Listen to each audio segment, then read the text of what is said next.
In a land where wealth spoke louder than truth, there lived a woman whose name alone commanded silence. Her compound stood higher than the rest of the town, its gates thick with iron, its walls untouched by dust or poverty. From a distance, people admired her success. Up close, they feared her presence. She had riches from land and trade, from sharp bargains and harder decisions. Gold rested easily on her skin, but kindness did not. When she walked, people bowed, not out of love, but caution.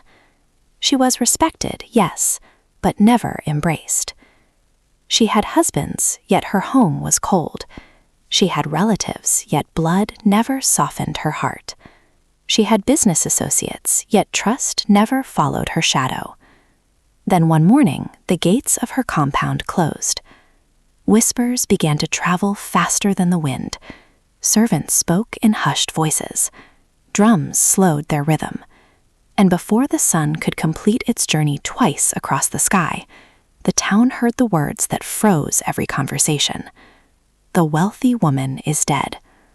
Her body was prepared with care befitting her status. She was dressed in fine burial cloth, wrapped in beauty even in stillness. Gold rings remained on her fingers.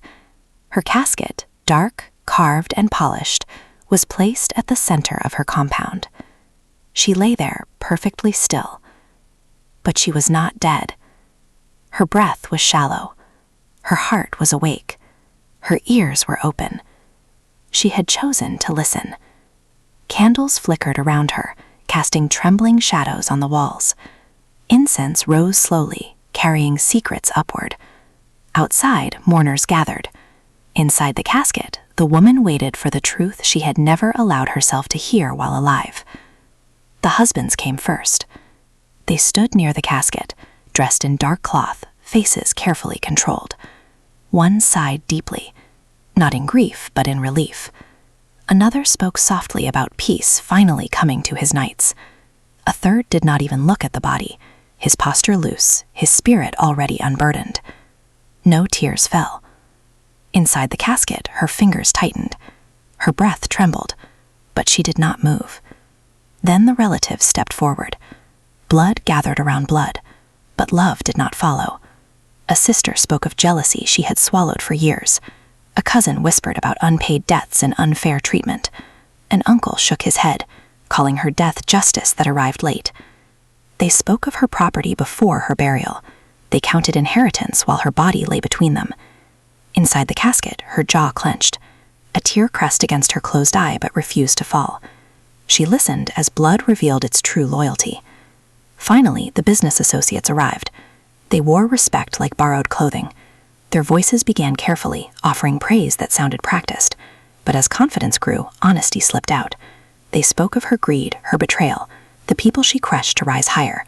One of them laughed just once, but it echoed louder than any drum. That laugh shattered her restraint. The casket shook. A sharp breath cut through the courtyard. The woman sat up. Screams erupted. Bodies stumbled backward. Some fell to the ground. Others ran, convinced the ancestors themselves had risen to speak.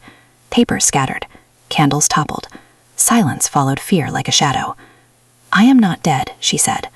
Her voice shook, not with terror, but with truth. She stepped out of the casket alive, yet stripped of something wealth had never allowed her to lose before. She looked at the husbands who felt free, the relatives who felt entitled, the partners who felt victorious. For the first time in her life, money could not protect her from what she now knew. The courtyard emptied slowly. No one bowed, no one approached. The sun began its descent, casting long shadows across the ground. She stood alone, still rich, still powerful, but changed. Because that day, the woman learned what no fortune can buy. That death removes all masks, that silence invites truth, and that the way people speak of you when they believe you cannot hear is the life you truly lived. So remember this, wherever you are. Money can silence people while you live, but death, real or pretended, sets truth free. In the end, the greatest inheritance is not what you leave behind, but how you are remembered when you are gone.